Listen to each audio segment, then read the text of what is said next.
This is big business as many parents start drilling their kids with products such as Baby Einstein with the hopes of giving them an edge. But now an expert in child development says, just let your kid be a kid without the big push to learn.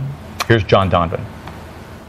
A preschool in Berkeley, California, one that is specially built with little rooms that have little chairs, where little kids have been telling us, or at least telling psychologist Alison Gopnik on that dark side of the one-way mirror, that there is more going on in those little heads, and that's for all kids, not just these, a lot more in those little heads than we ever expected.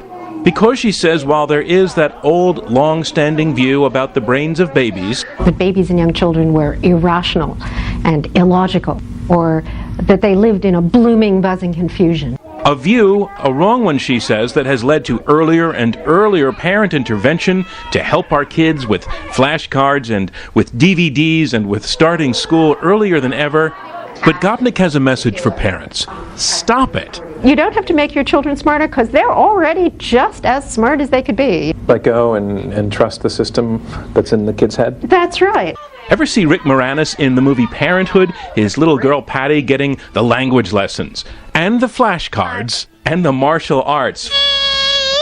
Funny, because we probably all know parents who are almost like that, who mean well, but Gopnik says all of those well-intentioned developmental exercises could actually be getting in the way of, well, development. What babies and young children, though, are much better at doing is actually finding out things that are new, exploring new possibilities, imagining new alternatives. Gopnik argues that child development is really happening not so much when very young kids sit and do formal learning, but when they're doing this, playing by themselves with other kids without so much adult intervention. What are you pretending? A super baby polar bear. A super baby polar bear? Because kids at play are constantly experimenting.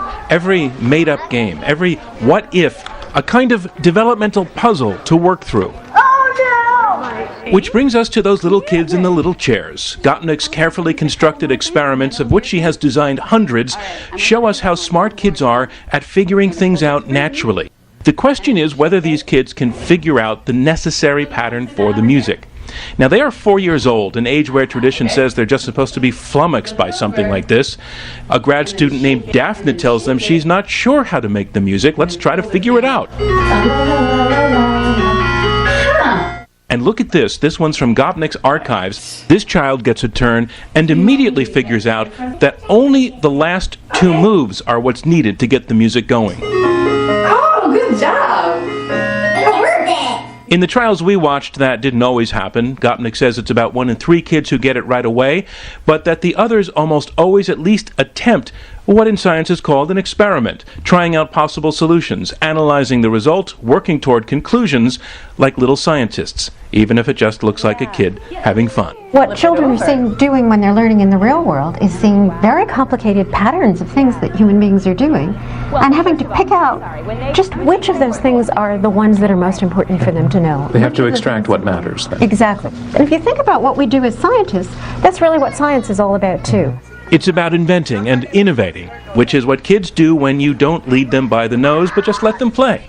And the instinct to experiment all the time, she argues, is a gift we tend to lose as we grow up, because to grow up is to know what babies don't know, which is how things work, mostly.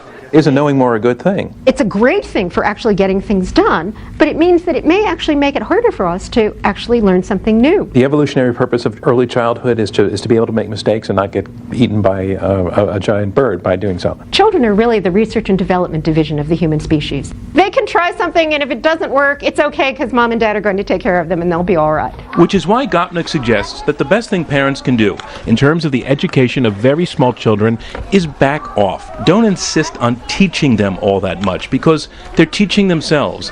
And first grade is coming soon enough anyway. The message to parents is to sort of kick back. What you need to do is give children that support system that we were designed by evolution to be. Give them things to play with, things to explore, people to play with, people to explore. That's the kind of ideal circumstance.